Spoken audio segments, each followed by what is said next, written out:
देखिए, पहला एस्पेक्ट आपको अंडरस्टैंड करना है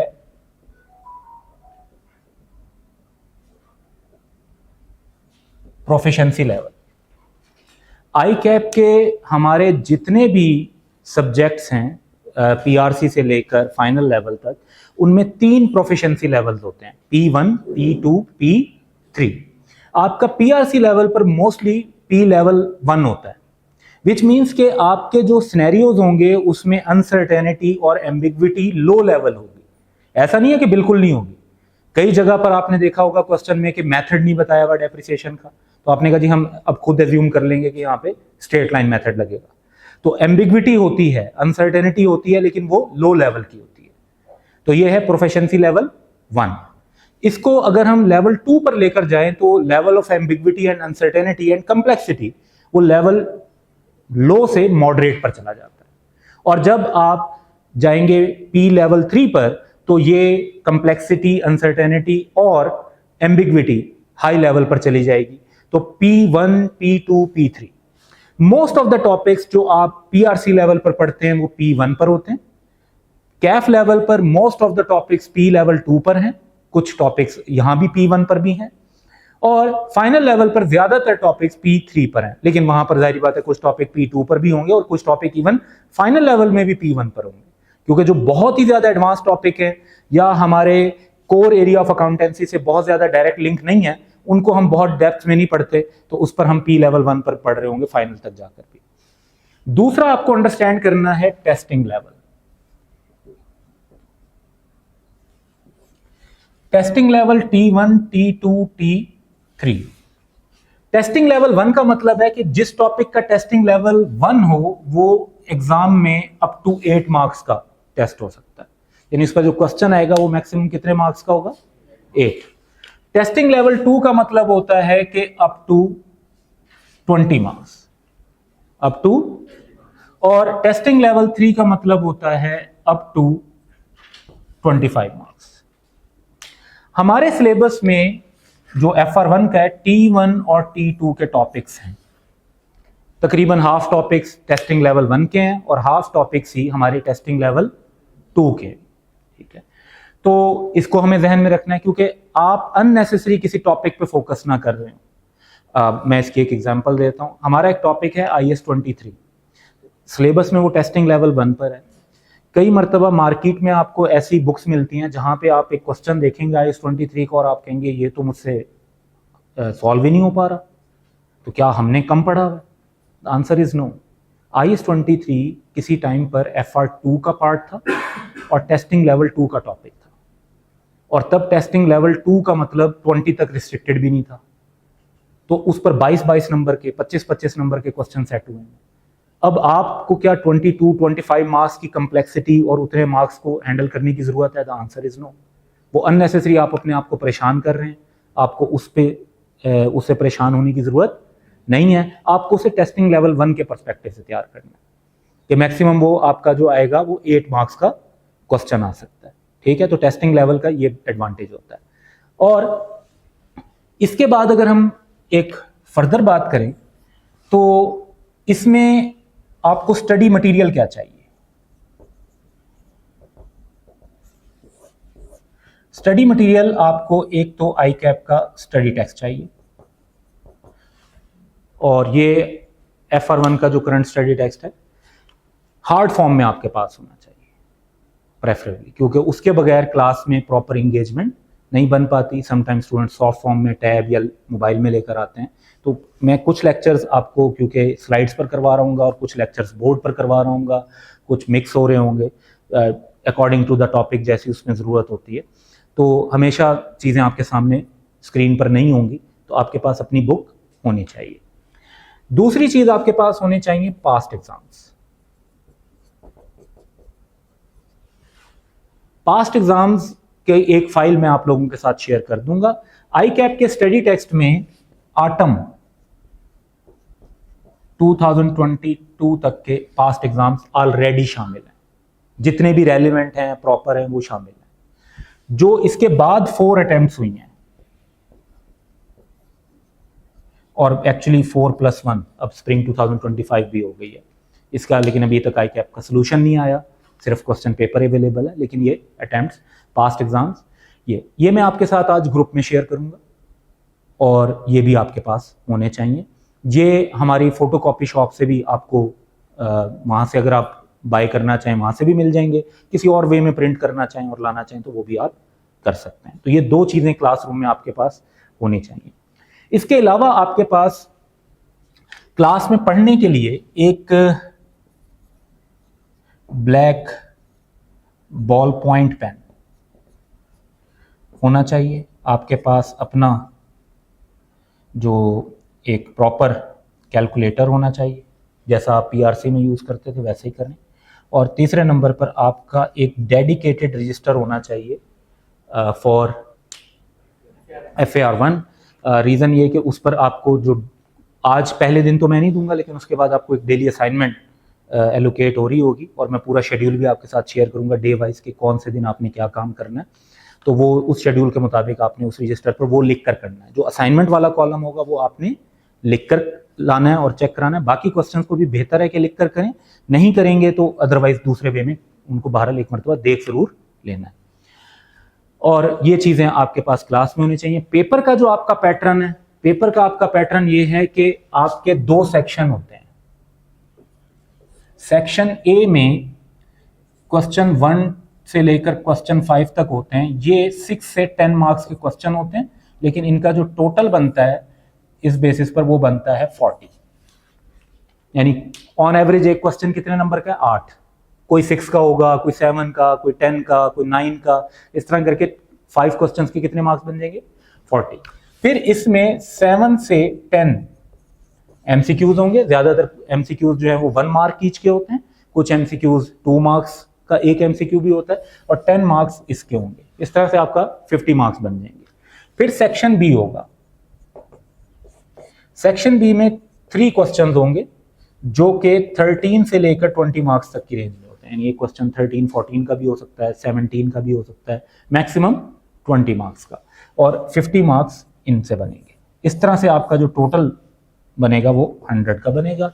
आपके total number of question 5 question, question number 6 और ये क्वेश्चन 7, 8, 9 क्वेश्चन होंगे। कोई चॉइस नहीं होगी, 7 आउट ऑफ 7 आपने सॉल्व करने। तो पहला फैक्टर आपको यहाँ पे ये अंडरस्टैंड करना है कि पीआरसी की तरह यहाँ पे ऑब्जेक्टिव बेस्ड क्वेश्चन पे फोकस नहीं है। आपका जो ऑब्जेक्टिव बेस्ड क्वेश्चन पे फोकस है वो 10% ओनली। 90 मार्क्स का आपको प्रॉपर प्रैक्टिस, प्रेजेंटेशन प्रॉपर लिख कर करने वाला काम करना पड़ेगा। ठीक है। अच्छा, यहां पर एक और अंडरस्टैंडिंग ये भी लेनी है कि ये नहीं समझना कि ये जो लॉन्ग क्वेश्चंस हैं जो ज्यादा नाम मार्क्स के हैं ये लेवल 2 से आएंगे और ये वाले क्वेश्चन लेवल 1 से आएंगे। लेवल टेस्टिंग लेवल 2 का जो टॉपिक है वो यहां पे टेस्ट हो सकता है, क्योंकि ये अप टू 20 है।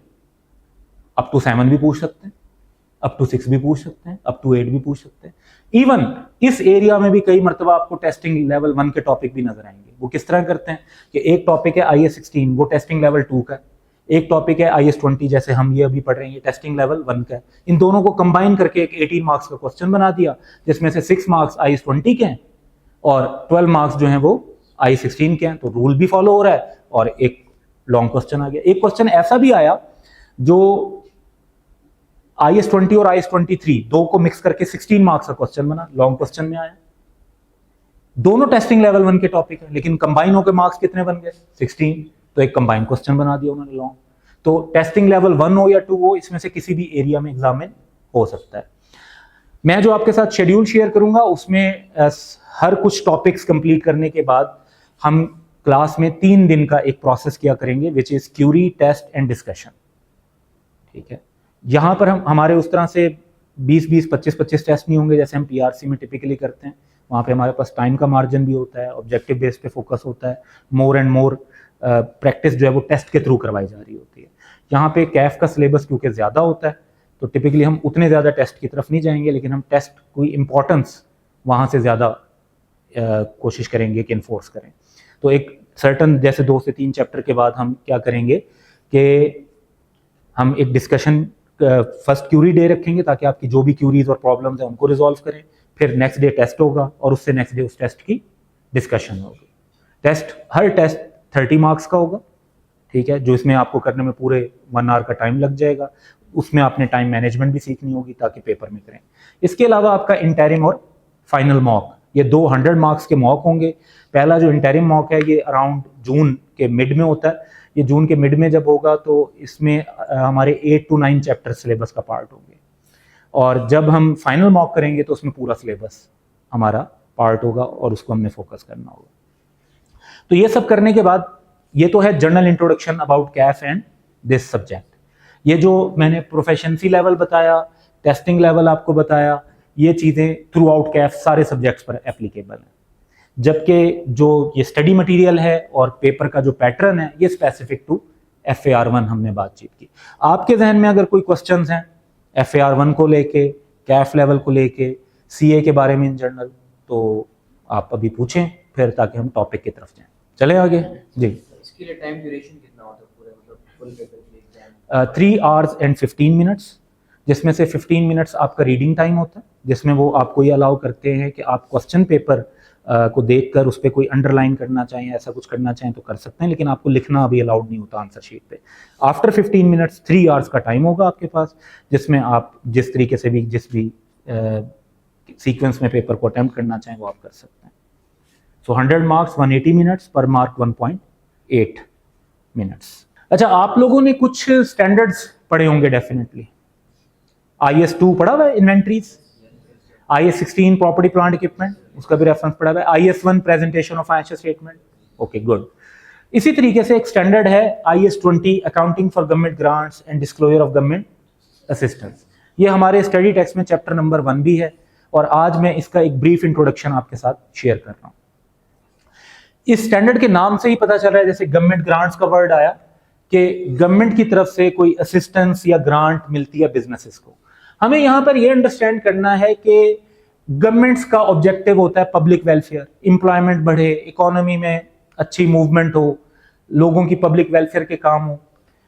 बिजनेस का काम होता है प्रॉफिटेबिलिटी। बिजनेस का एक ही ऑब्जेक्टिव होता है, to make money, to earn profit. अब कई मरतबा गवर्नमेंट को बिजनेस की सपोर्ट की जरूरत होती है, लेकिन बिजनेसेस उस सपोर्ट के लिए क्यों रेडी हों?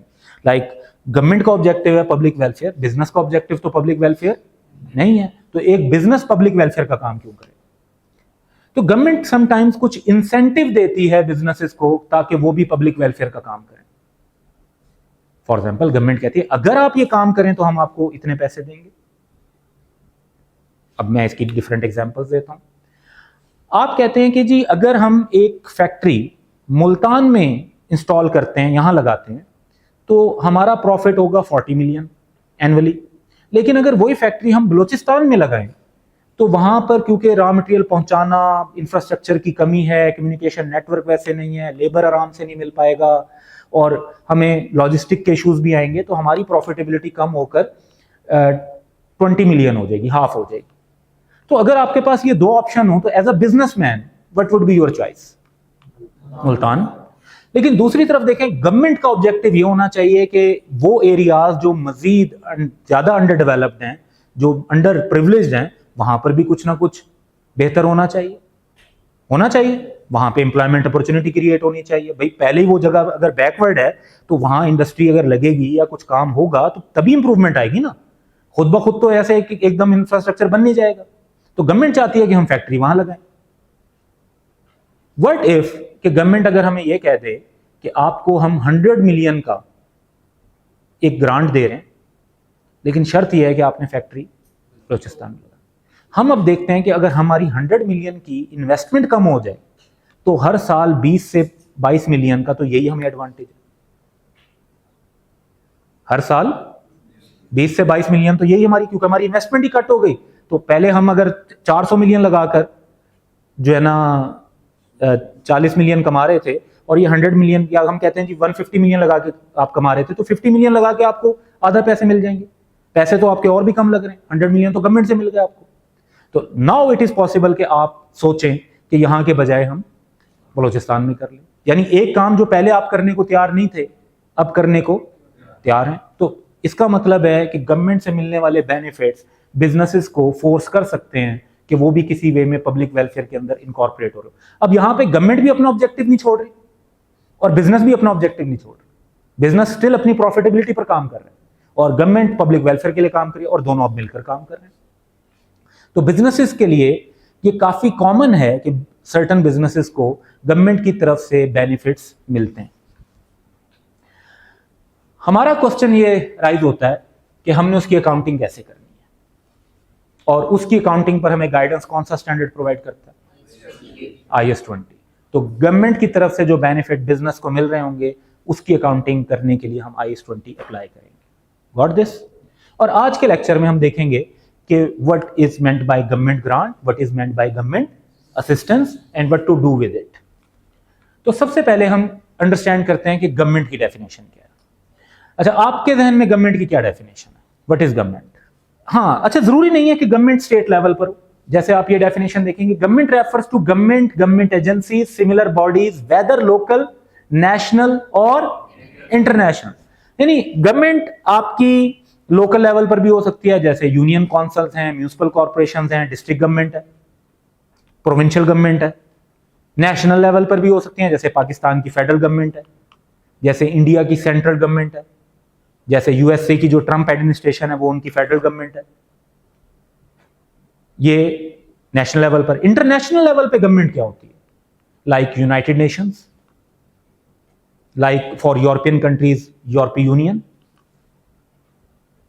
ये क्या है? इंटरनेशनल। तो देखिए, हम ये बात कर रहे हैं कि आपका जो गवर्नमेंट है वो लोकल, नेशनल और इंटरनेशनल तीनों लेवल पर हो सकता है। गवर्नमेंट खुद भी इसमें शामिल है, इसमें गवर्नमेंट की एजेंसीज और सिमिलर बॉडीज भी शामिल है। अच्छा, इसकी अगर एग्जांपल लें तो गवर्नमेंट खुद तो हो गई जी, फेडरल गवर्नमेंट, प्रोविंशियल गवर्नमेंट। अब इनकी एजेंसीज क्या हैं? जैसे Pakistan telecommunication authority PTA, electronic और मीडिया रेगुलेटरी अथॉरिटी, इनकी जो, और इसी तरह even ICAP, institute of chartered accountant of Pakistan. ICAP Pakistan में अकाउंटेंसी प्रोफेशन को रेगुलेट करने के लिए एक इदारा है, अंडर द लॉ बना हुआ है, चार्टर्ड अकाउंटेंट ऑर्डिनेंस 1961 के अंडर। तो ये भी एक किस्म की गवर्नमेंट की एजेंसी है। अब कुछ एग्जांपल्स देखते हैं। फेडरल गवर्नमेंट ऑफ पाकिस्तान, ये ऊपर की डेफिनेशन में किस वर्ड के साथ आप इसको रिलेट करेंगे? National, good. पंजाब की प्रोविंशियल गवर्नमेंट, लोकल, ठीक है, कंपैरिजन में लोकल। इवन उसके बाद मुल्तान डिस्ट्रिक्ट गवर्नमेंट लोकल है, इवन यूनियन काउंसिल भी लोकल है। फिर तो सारी लोकल हो गए ना, लोकल का लेवल डिफरेंट हो सकता है। State bank of Pakistan is a government agency. Small and medium enterprise development authority government agency. United Nations international, IMF international की एजेंसी, और वर्ल्ड हेल्थ ऑर्गेनाइजेशन इंटरनेशनल की ये भी एक एजेंसी, यूनाइटेड नेशंस का ये एक इदारा है। तो कुछ हमें गवर्नमेंट का कॉन्सेप्ट यानी यहां से क्लियर हो पा रहा है? हो पा रहा है। चलें नेक्स्ट चलते हैं। फिर गवर्नमेंट असिस्टेंस, गवर्नमेंट, अब हमने ये अंडरस्टैंड करना है कि गवर्नमेंट जब बेनिफिट प्रोवाइड करती है तो क्या वो गवर्नमेंट असिस्टेंस होती है या वो नहीं होती। तो गवर्नमेंट अगर किसी एंटिटी को कोई बेनिफिट प्रोवाइड करती है, अगर वो बेनिफिट स्पेसिफिक हो, क्या हो, तो that would be called government. मैंने एक ही वर्ड को यहां पे हाईलाइट किया हुआ है। Government assistance is action by government designed to provide an economic benefit. Economic benefit पैसा, स्पेसिफिक टू एन एंटिटी और range of entities qualifying under certain criteria. अच्छा, ये बताएं कि पाकिस्तान में जनरल गवर्नेंस अच्छी हो, लॉ के ऊपर इंप्लीमेंटेशन इंप्रूव हो जाए, तो क्या उसका फायदा स्कैम्स को होगा? आपको होगा, मुझे होगा, सबको ही होगा ना। पाकिस्तान में लॉ एंड ऑर्डर की सिचुएशन बेहतर हो जाए तो क्या हम सब फायदे में नहीं है? हैं? सबको फायदा है। लेकिन क्या ये ऐसा अगर गवर्नमेंट कर दे तो क्या गवर्नमेंट ने किसी खास एंटिटी के लिए किया, स्पेसिफिक किया? ये तो जनरलाइज्ड एक एक्शन है, तो ये गवर्नमेंट असिस्टेंस की डेफिनेशन में नहीं आता। हाँ, गवर्नमेंट अगर इस तरह से अनाउंस कर दे कि भाई हम ये एक खास सब्सिडी है जो उन कॉलेजेस को दे रहे हैं जो AI और रोबोटिक्स की एजुकेशन में इन्वॉल्व है, अब क्या हो गया? या गवर्नमेंट कहती है कि जी ये प्रिसाइजली जिन एक हमने एरियाज आइडेंटिफाई किए हैं, रूरल सिंध के और सर्टन बलोचिस्तान के एरिया के, इन एरियाज में जहां जहां फैक्ट्री लगाई जाएगी उनको ये बेनिफिट मिलेगा। ये भी क्या है? स्पेसिफिक है। तो अगर एक स्पेसिफिक बेनिफिट मिल रहा होगा उसे क्या कहेंगे? Government assistance. अच्छा, जब किसी चीज को समझना हो तो साथ ही ये भी समझ लेना चाहिए कि क्या वो चीज नहीं है। इसका मतलब है अगर स्पेसिफिक चीज गवर्नमेंट असिस्टेंस है तो जनरल चीज गवर्नमेंट असिस्टेंस, जैसे मेट्रो मुल्तान में एक प्रोजेक्ट है और यहीं पे स्कैंस के पास उसका एक स्टेशन भी है, लास्ट स्टेशन। आई बिलीव के बहुत सारे स्कैंस के स्टूडेंट्स उस मोड ऑफ ट्रांसपोर्ट को यूज करके स्कैंस तक आते हैं। कई शायद स्टूडेंट्स के लिए रीजन भी ये बनी हो स्कैंस में एडमिशन लेने के लिए कि भाई मेट्रो है, पब्लिक ट्रांसपोर्ट अवेलेबल है, सारा दिन होती है, निस्बतन रिलायबल ट्रांसपोर्ट है और तो इसलिए हमारा आना जाना आसान रहेगा, तो यहाँ एडमिशन ले लेते हैं। लेकिन मेट्रो का प्रोजेक्ट स्कैंस के लिए नहीं बना था। फायदा हो रहा है लेकिन बना नहीं था। एक जनरल बेनिफिट है ट्रांसपोर्ट का पूरे सिटी को, जिसका फायदा हम भी उठा रहे हैं। किसी को ज्यादा फायदा हो पा रहा है, किसी को लाइक मैंने पर्सनली कभी यूज नहीं की, ठीक है। तो अब मैंने बेनिफिट नहीं उठाया डायरेक्टली पर्सनली, लेकिन डज नॉट मीन कि वो बेनिफिशियल नहीं होगा। शायद मेरे लिए ना हो, किसी और के लिए होगा। कोई एक चीज है जो शायद मैं उसका बेनिफिट नहीं ले रहा, लेकिन शायद कुछ और लोग उसका बेनिफिट ले पा रहे हैं। सो benefits provided only indirectly through action affecting general trading condition, such as the provision of infrastructure in development areas or imposition of trading constraint on competitors। इससे क्या होगा कि बिजनेसेस को फायदा तो होगा। अगर पाकिस्तान में रोड्स अच्छे बन जाएं, इंफ्रास्ट्रक्चर अच्छा हो, तो क्या बिजनेसेस को फायदा होगा? होगा। क्या पाकिस्तान में ट्रेडिंग कॉन्स्टेंट लग जाएं कि बाहर से आकर कोई प्रोडक्ट बेचता है तो उसके लिए मुश्किल हो और कोई पाकिस्तान में बना के बेचता है तो उसके लिए आसानियां हो, तो क्या उससे पाकिस्तान की कंपनीज को फायदा होगा? लेकिन ये सब तो जनरल ट्रेडिंग कंडीशंस हैं, ये सब तो ट्रेडिंग कॉन्स्टेंट्स हैं, ये कोई स्पेसिफिक बेनिफिट नहीं है। अब हम एक एग्जांपल से देखते हैं, एक सिनेरियो पढ़ते हैं। JK Limited constructed its factory few years ago in Gwadar. Since then, the government has provided infrastructure by improvement to the general transport and communication network. अब ग्वादर में हमने फैक्ट्री बनाई थी, लेकिन उसके बाद से गवर्नमेंट ने वहां पर ट्रांसपोर्ट का नेटवर्क भी इंप्रूव किया और कम्युनिकेशन का नेटवर्क भी। अब दोनों से हमारा खर्चे कम हो रहे होंगे, okay. And the supply of improve facilities including water reticulation which is available on an ongoing indeterminate basis for the benefit of an entire local community including JK limited. भाई पानी भी मिलता है, साफ पानी नहीं मिलता था पहले, देखें टैंकर मंगवाने पड़ते होंगे, खर्चा होता होगा। अब बैठे बिठाए आपको पाइपलाइन से साफ पानी मिल रहा है, मुसलसल मिल रहा है। लेकिन सिर्फ आपको नहीं मिल रहा, उस एरिया में जो लोग घर हैं उनको भी मिल रहा है, जो दूसरी फैक्ट्रीज हैं उनको भी मिल रहा है, आपको भी मिल रहा है। यानी ये कोई स्पेसिफिक बेनिफिट नहीं है। The business of JK limited has become much more profitable since provision of these. भाई जाहिर बात है, ट्रांसपोर्ट नेटवर्क बेहतर हुआ, आपकी ट्रांसपोर्ट इन और आउट की कॉस्ट कम हो गई, आपके लेबर के लिए आना जाना आसान हो गया, कम्युनिकेशन नेटवर्क बढ़ा, वो आपके खर्चे कम हो गए। पहले सैटेलाइट फोन यूज करने पड़ते होंगे, अब सादा जो है ना पैकेज लगा के कॉल पे बात कर लेते होंगे। फर्क पड़ गया ना। वाटर पहले टैंकर खरीदने पड़ते थे, अब बैठे बिठाए साफ सुथरा पानी जगह पे मिल रहा है। एक्सपेंस कम हुआ, प्रॉफिट बढ़ गया, इंप्रूवमेंट आ गई। लेकिन क्या ये गवर्नमेंट असिस्टेंस है या नहीं? नहीं है। क्योंकि अगर इसमें आप देखें तो ये सारी की सारी चीजें जनरल ट्रेडिंग कंडीशंस को इंपैक्ट कर रही हैं। ये जनरल ट्रेडिंग कंडीशन है, प्रोविजन ऑफ इंफ्रास्ट्रक्चर है डेवलपमेंट एरियाज, तो ये इसमें आ रहा है, इसलिए इसको हम क्या कहेंगे कि गवर्नमेंट असिस्टेंस नहीं है। तो अब हमें क्या एक कॉन्सेप्ट क्लियर हुआ कि what is government assistance and what is not government assistance. हालांकि देखें ये भी बेनिफिट है फ्रॉम गवर्नमेंट और ये भी बेनिफिट है फ्रॉम गवर्नमेंट। चले गवर्नमेंट ग्रांट का concept. Government grants are assistance by government in the form of transfer of resources to an entity in return for past or future compliance with certain conditions relating to the operating activities of the। यानी इसमें आप देखें highlight हुआ है transfer of resources. Government की तरफ से ऐसी असिस्टेंस जिसमें हमें ट्रांसफर ऑफ रिसोर्स हो, गवर्नमेंट को रिसोर्स दे। अब रिसोर्स क्या होता है? एसेट। गवर्नमेंट कैश दे दे, ये भी ट्रांसफर ऑफ रिसोर्स है। गवर्नमेंट लैंड दे दे, ये भी ट्रांसफर ऑफ रिसोर्स है। गवर्नमेंट सॉफ्टवेयर दे दे, ये भी ट्रांसफर ऑफ रिसोर्स है। गवर्नमेंट कोई पावर जनरेशन प्लांट दे दे हमें मुफ्त में, ट्रांसफर ऑफ रिसोर्स है। यानी ऐसी गवर्नमेंट असिस्टेंस जिसमें ट्रांसफर ऑफ रिसोर्स हो रहा हो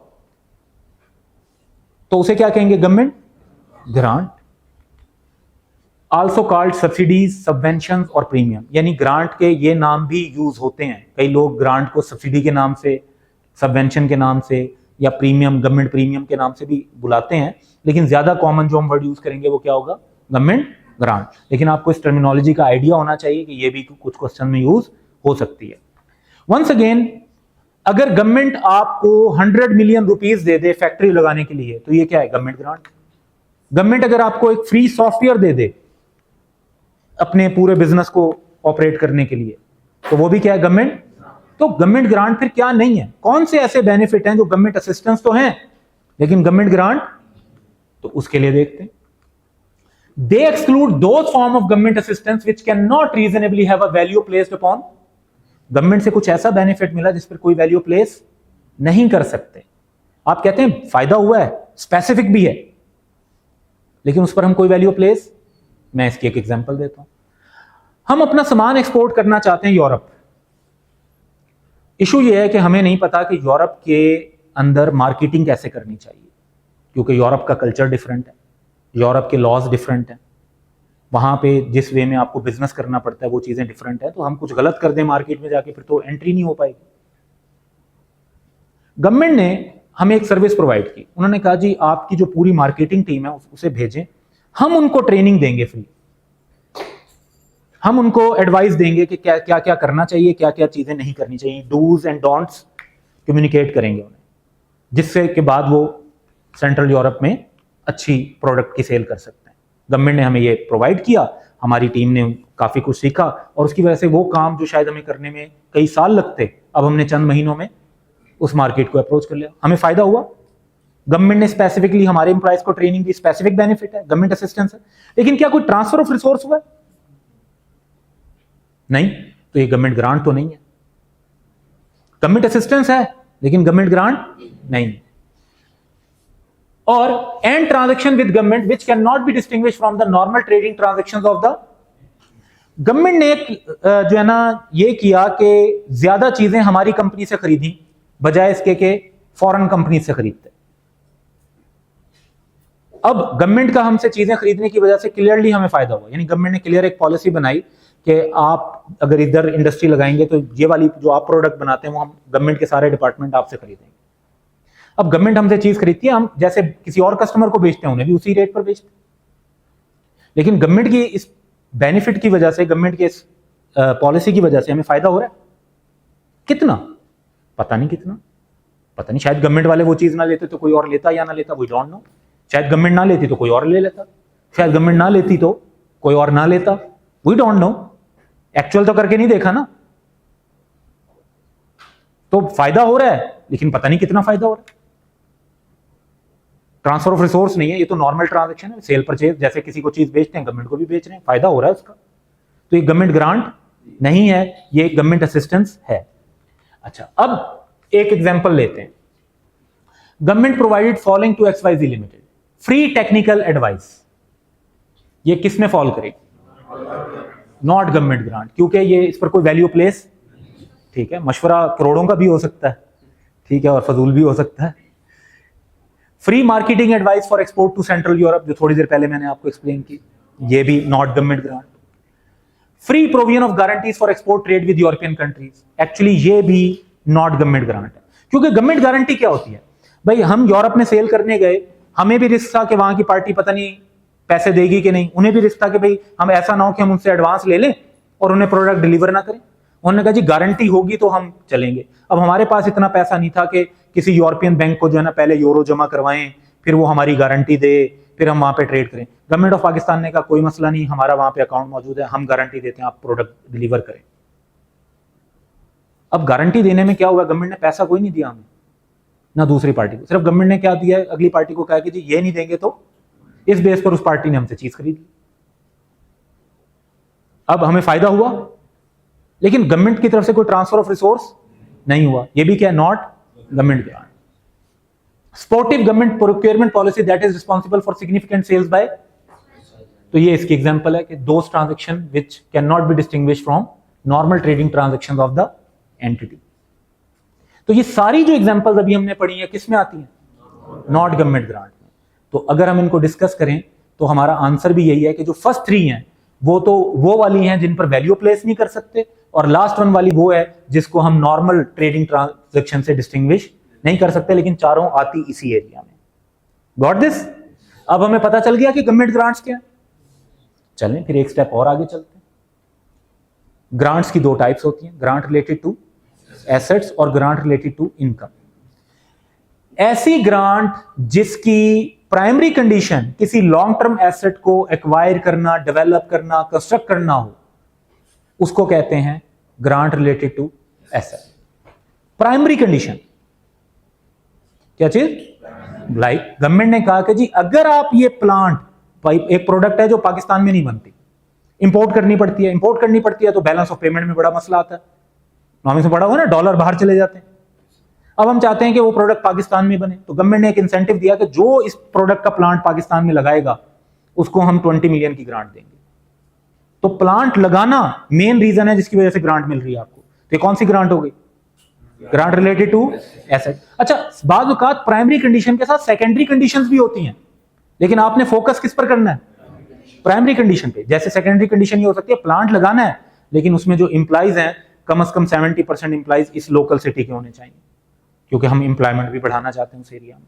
तो सेकेंडरी कंडीशंस भी अटैच हो सकती हैं कि भाई किस टाइप का एसेट लगाना है, उसका मॉडल क्या होना चाहिए। जैसे गवर्नमेंट बाज़ औक़ात ये लगा देती है कि भाई ऐसा ना हो कि आप बाहर से जो प्लांट इंपोर्ट कर रहे हो वो बहुत पुराना हो, तो गवर्नमेंट कहती थी 3 साल से ज्यादा पुराना प्लांट इंपोर्ट नहीं करना, तब ये ग्रांट मिलेगी। वो सेकेंडरी कंडीशन है। असल कंडीशन है प्लांट लगाना। ग्रांट रिलेटेड टू इनकम की डेफिनेशन बहुत ही आसान है। हर वो ग्रांट जो ग्रांट रिलेटेड टू एसेट नहीं है वो ऑटोमेटिकली क्या है? Grant related to income. चलें अब जरा आपकी कुछ नॉलेज टेस्ट करते हैं।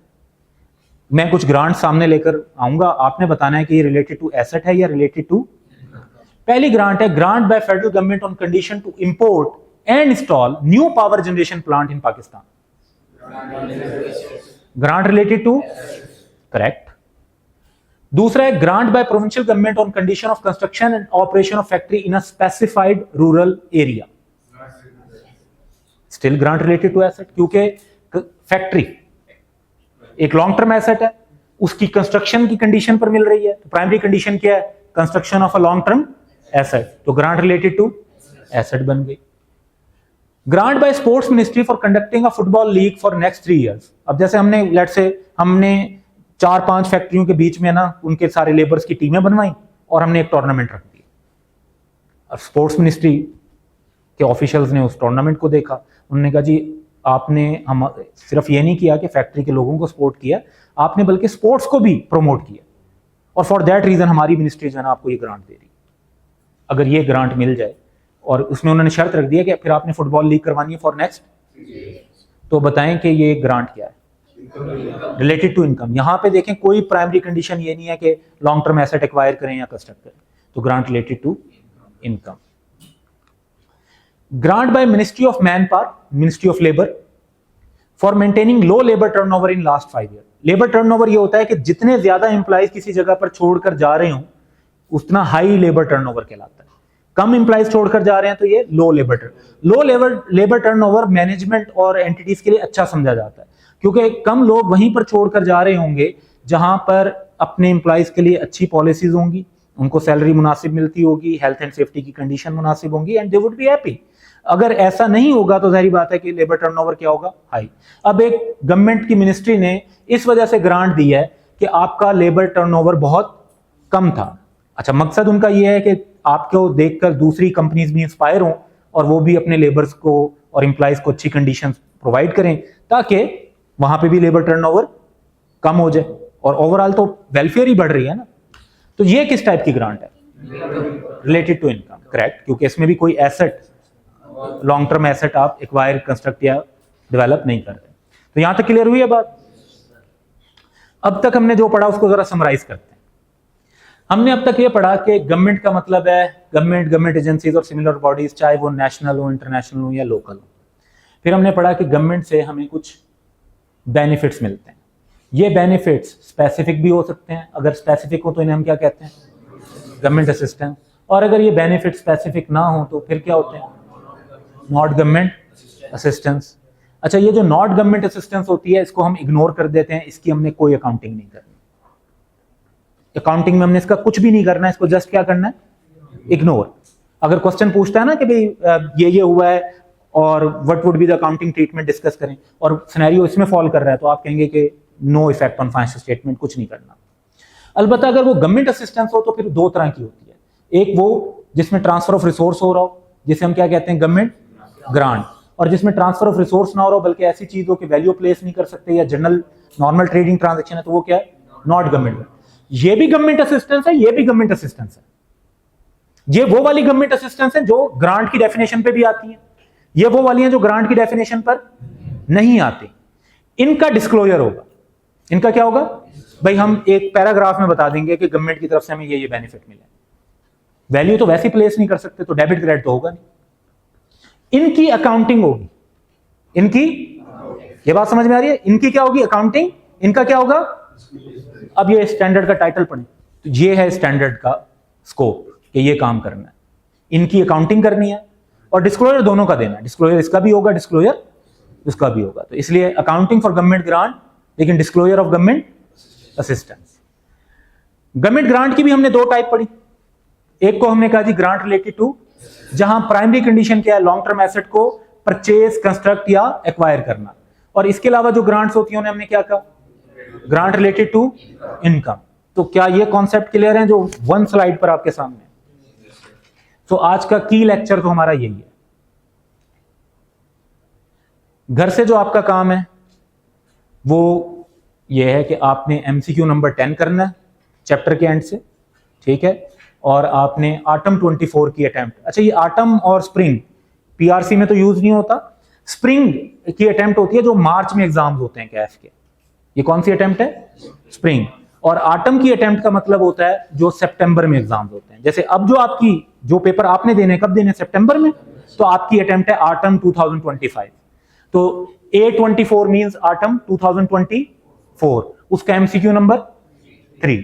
तो ये आज के लेक्चर से रिलेट करते हैं। तो इस तरीके से हमने सारी चीजों को डे टू डे डिफाइन किया हुआ है कि जो आज के लेक्चर से रिलेट करे, क्योंकि आज के दिन में ऐसा तो नहीं हम कर सकते कि कोई मेजर पास्ट एग्जाम का क्वेश्चन कर लें, अभी इतना नहीं पढ़ा हमने, लेकिन हर एरिया से रिलेट करके जो चीज आती जाएगी वो साथ के साथ हम कवर कर रहे होंगे। और मैं एक पॉइंट आज और भी कवर करूंगा, क्योंकि जो हमारा नेक्स्ट लेक्चर है it is going to be a lengthy one, तो उसको थोड़ा बैलेंस करने के लिए आज मैं आपको एक स्लाइड नेक्स्ट लेक्चर से भी कवर करवा रहा हूं, ठीक है।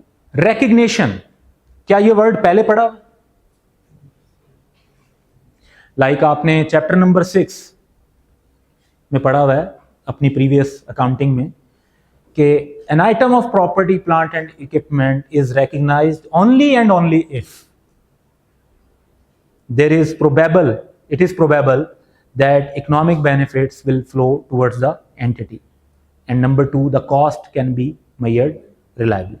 तो प्रॉपर्टी, प्लांट, इक्विपमेंट को रिकॉग्नाइज करने के लिए दो क्राइटेरिया आपके चैप्टर नंबर 6 जो है पीआरसी में उसमें लिखे हुए हैं कि एक तो इकोनॉमिक बेनिफिट्स फ्लो करें, ये प्रोबेबल हो, और number 2, cost can be measured reliably. है ये क्राइटेरिया? सिमिलर क्राइटेरिया ग्रांट के लिए क्या होना चाहिए? What should be the criteria for government grant? क्योंकि गवर्नमेंट ग्रांट की अकाउंटिंग करनी है, तो अकाउंटिंग करने के लिए कब अकाउंटिंग करें? लाइक पैसे मिल जाएं तब करें, लेकिन ये तो रूल नहीं है अकाउंटिंग में। पैसे ना भी मिले तो अकाउंटिंग तो हो सकती है। क्रेडिट सेल्स रिकॉर्ड करते हैं ना, पैसे तो नहीं मिले होते, इनकम रिकॉर्ड कर लेते हैं। तो इसी तरह ग्रांट भी शायद पैसे ना मिले हो, रिकॉर्ड हो जाए। सो अंडरस्टैंड ये करना है कि ग्रांट को कब हम इनकम बनाएं, कब रिकॉर्ड करें, कब रिकॉग्नाइज करें। अच्छा चलें, इस पर मैं एक सवाल देता हूं। व्हाट इफ आपने एक टूर्नामेंट करवाया, गवर्नमेंट के एक मिनिस्टर साहब आए, उन्होंने अनाउंस किया कि मैं, आपने बहुत अच्छा काम किया है, हम आपके लिए 10 मिलियन की ग्रांट अनाउंस कर रहे हैं। लेकिन उन मिनिस्टर साहब की रेपुटेशन ये है कि हर जगह जाकर ऐलान कर देते हैं ग्रांट मिलती नहीं है। क्या हमें ग्रांट रिकॉग्नाइज करनी चाहिए? नहीं करनी चाहिए। कम से कम देखें, एक्सपेक्टेशन तो होना कि पैसे मिलेंगे तभी रिकॉर्ड होना चाहिए कुछ। अगर उम्मीद ही नहीं है कि कुछ मिलेगा तो उसको रिकॉर्ड करना मुनासिब है? नहीं। चलें, लेट्स से कि मिनिस्टर साहब ने अनाउंस कर दिया, बल्कि चले उन्होंने पैसे भी दे दिए। अब पैसों का मसला तो नहीं है कि मिलेंगे कि नहीं, लेकिन उन्होंने शरायत रखी कि आपने ये काम करना है, ये शरायत है मेरी कि आपने 3 साल टूर्नामेंट करवाना है। आपने अपनी एंटिटी के फ्यूचर के प्लान निकाले और उसके मुताबिक अगले 1 साल के बाद आपकी रिस्ट्रक्चरिंग होनी है। रिस्ट्रक्चरिंग का मतलब यह है कि आपके पास ना मैनेजमेंट के पास ना एम्प्लॉइज के पास ऐसा कोई टाइम और विंडो नहीं होगा जिसमें टूर्नामेंट वगैरह करवाए जा सकें। और आपके लिए आपके बिजनेस की रिस्ट्रक्चरिंग बहुत इंपॉर्टेंट है, वो 10 मिलियन से ज्यादा वैल्यू की है, 200 मिलियन की है, तो पैसे आ गए हैं आपके अकाउंट में भी आ गए, लेकिन आप कहते हैं कि हम ये कंडीशंस पूरी नहीं कर पाएंगे। तो एक्चुअली जब कंडीशन पूरी नहीं कर पाएंगे पैसा वापस करना पड़ेगा। क्या अब आपको ग्रांट रिकॉग्नाइज करनी चाहिए? नहीं। अगर लेकिन आप कहेंगे पैसे तो मिल गए, तो पैसे मिल गए, bank debit, liability credit, grant नहीं रिकॉग्नाइज। ग्रांट रिकॉग्नाइज क्योंकि आप कंडीशन ही पूरी नहीं कर पाएंगे। इसका मतलब है कि ग्रांट को रिकॉग्नाइज करने के लिए दो चीजों की रीजनेबल एश्योरेंस होनी चाहिए। नंबर 1 ये कि एंटिटी कंडीशंस पूरी कर लेगी, और नंबर 2 ये कि ग्रांट मिल भी जाएगी। दोनों क्राइटेरिया मीट हो तो आप ग्रांट को रिकॉग्नाइज करेंगे, वरना नहीं करेंगे। साथ ही ये भी अंडरस्टैंड करें, सिर्फ पैसों का मिल जाना रिकॉग्निशन क्राइटेरिया को मीट, क्योंकि पैसे मिल भी गए अगर कंडीशंस पूरी ना कर पाए तब भी ग्रांट रिकॉग्नाइज नहीं करनी चाहिए, तब बल्कि क्या रिकॉग्नाइज करना चाहिए? लायबिलिटी। क्योंकि अगर पैसे मिल गए हैं और ये नजर आ रहा है कि कंडीशन पूरी नहीं कर पाएंगे, तो आपकी ऑब्लिगेशन बन गई कि आप पैसा वापस करें, और present economic obligation of an entity as a result of past event, a liability, not a grant. ठीक है? हाँ, क्या पैसे ना मिले हों और ग्रांट रिकॉग्नाइज हो सकती है? The answer is yes. आप कहते हैं पैसे नहीं मिले, अनाउंसमेंट हुई है लेकिन हमें पता है पैसे मिल जाएंगे, तो receivable debit, government grant credit. आप कहते हैं पैसे मिल गए हैं और यह भी उम्मीद है कि कंडीशन भी पूरी कर लेंगे, तो cash debit, government grant credit. भाई कैश सेल्स की एंट्री भी होती है, क्रेडिट की भी होती है, फर्क दोनों में क्या होता है? दोनों में इनकम क्रेडिट हो रही है, एक में कैश डेबिट होता है, एक में रिसीवेबल। वो यहां पर है कि अगर रिकॉग्निशन क्राइटेरिया मीट हो जाए तो ग्रांट क्या हो जाएगी? क्रेडिट। पैसे मिल गए तो कैश डेबिट, पैसे ना मिले तो रिसीवेबल डेबिट। अब नॉन मॉनिटरी ग्रांट भी बाजुकात होती है। क्या होती है नॉन मॉनिटरी ग्रांट? क्या है? अगर गवर्नमेंट से आपको कैश के अलावा कोई और एसेट ग्रांट में मिला तो वो क्या है? Non monetary grant. भाई गवर्नमेंट ने आपको एक land they the free of cost, क्या दे दी? लैंड। तो फ्री ऑफ कॉस्ट लैंड मिल गई, लैंड रिकॉर्ड होनी चाहिए डेबिट, और गवर्नमेंट ग्रांट। क्वेश्चन ये कितने पे? जब किसी चीज को खरीदा होता है पता होता है इतने पैसे की लिए, ये तो मुफ्त में मिली। तो उसका रूल ये है कि आप उसको रिकॉर्ड करेंगे एज लैंड और अदर रिसोर्सेज फेयर वैल्यू पर। किस पर? The usual treatment is to record both grant and non monetary asset at their what is fair value. हाँ कोई बात नहीं, जितना पड़ा वो बता दें। Market value. अच्छा नहीं, रिटर्न डाउन वैल्यू नहीं है। रिटर्न डाउन वैल्यू तो बुक वैल्यू या कैरिंग अमाउंट होती है। Fair value can be market value, but ये जरा अंडरस्टैंड करना है कि फेयर वैल्यू और मार्केट वैल्यू दोनों सेम बातें नहीं है। Fair value can be equal to market value, fair value can be different from market value. देखें फेयर वैल्यू का हमारा रूल जो होता है, वैसे तो इस पर पूरा स्टैंडर्ड है फेयर वैल्यू मेजरमेंट पे IFRS 13, लेकिन हमारा पहला रूल तो यही होता है कि अगर एक प्रॉपर मार्केट से वैल्यू मिल जाए तो वही है फेयर वैल्यू। लाइक आप कहते हैं एक ऐसी मार्केट है जो एक्टिव है, मतलब वहां पे ट्रेडिंग होती रहती है, वहां पर बिल्कुल आइडेंटिकल ऐसा ही एसेट रूटीन में ट्रेड होता है और उसकी प्राइस ये पब्लिक को अवेलेबल है कि इतने का। कुछ चीज़ों में आप कहेंगे जैसे स्टॉक एक्सचेंज एक ऐसी ही मार्केट है कि किसी शेयर की प्राइस आपको पता चल जाती है। माल प्लाजा मोबाइल के लिए ऐसी मार्केट है, खान प्लाजा कंप्यूटर और लैपटॉप के लिए ऐसी मार्केट है। भाई आप कहते हैं हर वक्त बायर सेलर मिल जाएंगे, ठीक है, डेली ट्रेड हो रहा है, किसी चीज़ का रेट पता करना हो पता चल जाएगा, जैसा आपके पास लैपटॉप है वैसा ही वहाँ पे भी मिल रहा है, तो रेट पता करने में आसानी है। समटाइम्स लेकिन क्या होता है कि मार्केट उतनी एक्टिव नहीं होती या मार्केट में एसेट आइडेंटिकल नहीं होता, सिमिलर होता है। आप कहते हैं मेरे पास जो मॉडल है ना, मार्केट में ट्रेड तो हो रहा है लेकिन उससे डिफरेंट मॉडल हो रहा है, उससे लेटेस्ट वाला मॉडल हो रहा है, मेरा मॉडल एक स्टेप पुराना है। तो मार्केट में जो रेट उस मॉडल का चल रहा है और आपके पास मॉडल, दोनों का सेम तो नहीं हो सकता। तो अब आपको मार्केट वैल्यू लेकर थोड़ा सा क्या करना पड़ेगा? एडजस्ट। यानी अब आप मार्केट वैल्यू यूज नहीं कर रहे बल्कि आप एडजस्टेड मार्केट वैल्यू यूज कर रहे हैं। तीसरा एक सिनेरियो आता है जैसे इस बिल्डिंग की फेयर वैल्यू लेनी है, तो आप कहते हैं कि लेट्स से कि इस एरिया में तो बड़े अरसे से कोई ट्रेडिंग ही नहीं हुई लैंड की, और खासतौर पे इतनी बड़ी लैंड की जो 4 कनाल हो।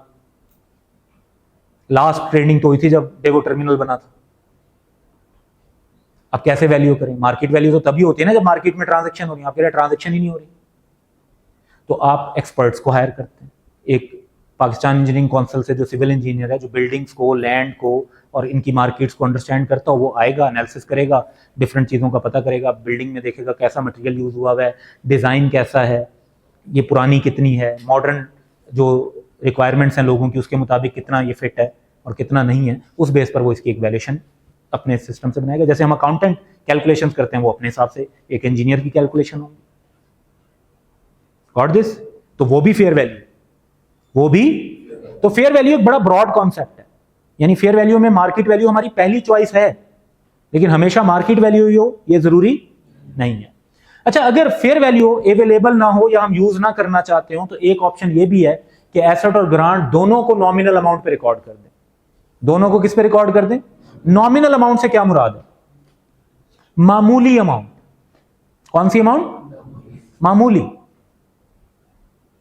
अब मामूली अमाउंट से क्या मुराद है? 1 rupee, may be 100 rupee, may be 1000 rupees. अब जो कंपनीज रुपीज इन 1000 लिखती हैं फिगर्स के ऊपर, आपको क्या लगता है उनके लिए 1000 रुपए इंपॉर्टेंट है? मामूली है ना। अगर रुपीज इन मिलियन लिखते हैं तो 1 मिलियन भी क्या है? मामूली, क्योंकि इसका मतलब है रुपीज इन मिलियन लिखने का मतलब है मिलियन तक की फिगर को राउंड ऑफ कर देते हैं, तो 1 मिलियन उनके लिए एक बड़ी अमाउंट नहीं होगी, तो आप उस पर शो कर दें। टिपिकली 100, 1000 इस तरह से किसी वैल्यू पर शो कर देते हैं। अब 100 या 1000 पे एसेट और इनकम रिकॉर्ड करने से ना प्रॉफिट मैनिपुलेट होता है, ना एसेट ओवरस्टेट वगैरह होते हैं, बस चीज रिकॉर्ड हो जाती है। तो स्टैंडर्ड ने कहा जी फेयर वैल्यू यूज करें, फेयर वैल्यू ना हो तो नॉमिनल अमाउंट यूज कर लें। 2 अप्रोचेज हैं ग्रांट को रिकॉर्ड करने की, ब्रॉड अप्रोचेज कहलाती हैं। यानी जब IAS 20 नहीं आया था ना, तो दुनिया में 2 किस्म के माइंडसेट थे। एक लोग कहते थे कि कैपिटल अप्रोच यूज होनी चाहिए, जब भी ग्रांट मिले तो कैश को या रिसीवेबल को डेबिट करते हैं तो सीधा इक्विटी को क्रेडिट करें, कैपिटल को क्रेडिट करें, वो पैसे डायरेक्ट कैपिटल में डाल दें, प्रॉफिट और लॉस में ना डालें। वो कहते थे भाई ग्रांट जो मिला है वो आपका बिजनेस की नॉर्मल एक्टिविटी थोड़ी है, तो ये वाले पैसे प्रॉफिट और लॉस में नहीं जाने चाहिए, ये कहां जाने चाहिए? डायरेक्ट कैपिटल में। लेकिन IAS 20 अप्रोच अलाउ। IAS 20 कहता है, एक और अप्रोच पहले भी यूज में थी और IAS 20 उसी अप्रोच को यूज करता है, which is called, and IAS 20 says के रिकॉग्नाइज करें प्रॉफिट लॉस ओवर 1 और IAS 20 इसी को यूज करता है। और इसकी मैं अब लॉजिक पर बात करता हूं कि हम कैपिटल अप्रोच क्यों नहीं यूज करते और हम इनकम अप्रोच क्यों यूज करते हैं। देखिए, कैपिटल अप्रोच ये समझ रही है कि हमारी इनकम और एक्सपेंस से ताल्लुक नहीं है ग्रांट का। ये बताएं, अगर आपको एक टूर्नामेंट करवाने की वजह से ग्रांट मिल रही है, ये बताएं कि टूर्नामेंट का एक्सपेंस कहां रिकॉर्ड होगा? प्रॉफिट और लॉस में। तो उसकी वजह से मिलने वाली इनकम भी कहां रिकॉर्ड होनी चाहिए? प्रॉफिट और लॉस में। आपको अपने इंप्लॉइज की कंडीशन अच्छी रखने की वजह से गवर्नमेंट से ग्रांट मिली, इंप्लॉइज की अच्छी कंडीशन रखने के लिए, जो उन्हें ज्यादा सैलरीज दी, जो उनके लिए अच्छा हेल्थ एंड सेफ्टी का माहौल रखा, जो आपने अपने वर्क इन्वायरमेंट के ऊपर पैसा खर्च किया, वो कहां एक्सपेंस रिकॉर्ड हुआ? प्रॉफिट और लॉस। तो उससे रिलेटेड ग्रांट भी कहां रिकॉर्ड होनी चाहिए? एक ग्रांट रिलेटेड टू एसेट की बात करते हैं। आपने एक प्लांट इंस्टॉल किया, उस प्लांट की डेप्रिसिएशन हुई, वो प्लांट की यूजफुल लाइफ है 10 ईयर्स, ओवर 10 ईयर्स डेप्रिसिएशन का एक्सपेंस कहां रिकॉर्ड होगा? प्रॉफिट और लॉस। तो ग्रांट को कहां इनकम बनना चाहिए? प्रॉफिट और लॉस। तो लॉजिकली मैचिंग कॉन्सेप्ट को अगर हम देखें तो इनकम अप्रोच को इस्तेमाल करना ही ठीक है, रादर देन के कैपिटल अप्रोच को यूज करें। फेयर वैल्यू की ये डेफिनेशन है, fair value is the price that would be received to sell an asset or paid to transfer a liability in an orderly transaction between market participants at the measurement. यानी अब fair value पे मैं आपको ये clarity थोड़ी सी दे रहा हूं कि फेयर वैल्यू 2 तरह की होती है। आप अगर एक मोबाइल माल प्लाजा में खरीदने जाएं तो और रेट पर है, बेचने जाएं तो भाई जाहिर बात है शॉपकीपर ने अपना मार्जिन रखना है ना, तो कौन से वाली प्राइस लेंगे? आप कहेंगे जिस पर अगर हम सेल करें तो कितने पैसे मिलेंगे, वो प्राइस होती है। बाय करेंगे तो कितने का मिलेगा, वो नहीं होता फेयर वैल्यू। मार्केट वैल्यू तो दोनों तरह की हो सकती है। मार्केट वैल्यू तो ये भी हो सकती है खरीदूं तो कितने का मिलेगा, मार्केट वैल्यू ये भी हो सकती है बेचूं तो कितने का। ये है price that would be received to. और इसी तरह लाइबिलिटीज की फेयर वैल्यू वो होती है जो ट्रांसफर करने के लिए होती है। यानी मैं एक मिसाल देता हूं कि मेरा एक बैंक लोन है जो इंस्टॉलमेंट्स पर है। बैंक से मैं बात करता हूं कि भाई मैं अब खत्म करना चाहता हूं ये लोन, मैं मुल्क से बाहर जा रहा हूं, आप मुझसे 1 ऑफ पेमेंट ले लें। तो बैंक कहता नहीं, हम तो 1 ऑफ पेमेंट नहीं ले रहे, हम तो इंस्टॉलमेंट्स ही लेंगे, इंटरेस्ट मिल रहा है उसमें। अब मेरी 10 साल की इंस्टॉलमेंट पड़ी हुई है 1-1 लाख रुपए की, तो लेट्स से ये इसका मतलब हुआ कि 12 लाख 1 साल, 10 साल में 1 करोड़ 20 लाख रुपए देना है। मैं लेट्स से योर नेम अजान, इनके पास आता हूं और कहता हूं कि भाई आपका पाकिस्तान में रहने का इरादा है? ये कहते हैं यस। और मैं कहता हूं कि जी मुझे क्योंकि बाहर जाना है, तो ऐसा करते हैं कि आप ये लोन अपने जिम्मे ले लो, मैं आपको पैसे दे देता हूं अभी, कुछ सारे नहीं, कुछ आप उनको यूज करो, लेकिन फिर आपने मेरे हिस्से का सारा लोन आपने पे करना है। लेट्स से इनकी मेरी डील डन हो जाती है 70 लाख रुपीज में, कि मैंने आज 70 लाख रुपए दूं और ये अपने जिम्मे ले लेते हैं कि ये मेरे 1-1 लाख की इंस्टॉलमेंट अगले 10 साल पे करेंगे। देखिए मुझे ये बचाता है कि मुझे 10 साल तक एक बैंक के साथ इंगेज नहीं होना पड़ेगा, मेरी एक मरतबा में जान छूट जाएगी, लेकिन मुझे पैसे एक साथ देने पड़ रहे हैं एक इंस्टॉलमेंट के। इनको क्या फायदा है? इनको एक किस्म का लोन मिल गया, ये इन्हें मिल 70 रहा है, दे ये 120 रहे होंगे, लेकिन एक एक्स्ट्रा 50 कितने सालों में दे रहे हैं? 10 सालों में। तो वो एक किस्म का इनको इंटरेस्ट पे करना पड़ रहा है। लेकिन इनको क्या एडवांटेज है कि इन्हें अभी राइट नाउ ज्यादा पैसा मिल गया, इन्हें थोड़ा थोड़ा करके देना है। लेट्स से ये 70 लाख रुपए अपने बिजनेस में लगाते हैं और उससे महीने का 2-3 लाख रुपए ये कमाने लग जाते हैं, तो आराम से ये 1 लाख की इंस्टॉलमेंट भी पे करते रहेंगे और खुद के लिए भी प्रॉफिट जनरेट कर रहे होंगे। तो इनको शायद ये फायदा नजर आए। मुझे ये फायदा नजर आया कि मैं सब कुछ सेटल करके जाना चाह रहा था, मैं वो कर पाया। तो अब मैंने अपनी लायबिलिटी ट्रांसफर की। ऐसे ही लायबिलिटी ट्रांसफर करने के लिए पैसे मिले नहीं, देने पड़े। एसेट सेल करते हैं तो पैसे मिलते हैं, लायबिलिटी सेल करते हैं तो पैसे देने पड़ते हैं। इसलिए वर्ड क्या यूज हुआ? Fair value is the price that would be receive to sell an asset or paid to transfer a liability. तो बस यहां तक आप कवर करेंगे, बाकी मैं चीजें आपके साथ ग्रुप में विद इन 1 आवर जो है ना 4-4:30 बजे तक शेयर कर दूंगा। और की फैक्टर ये है कि अपनी बुक, रजिस्टर वगैरह इन चीजों का इंतजाम करें, जो बाकी चीजें हैं वो सारी आपको ग्रुप में मिल जाएंगी।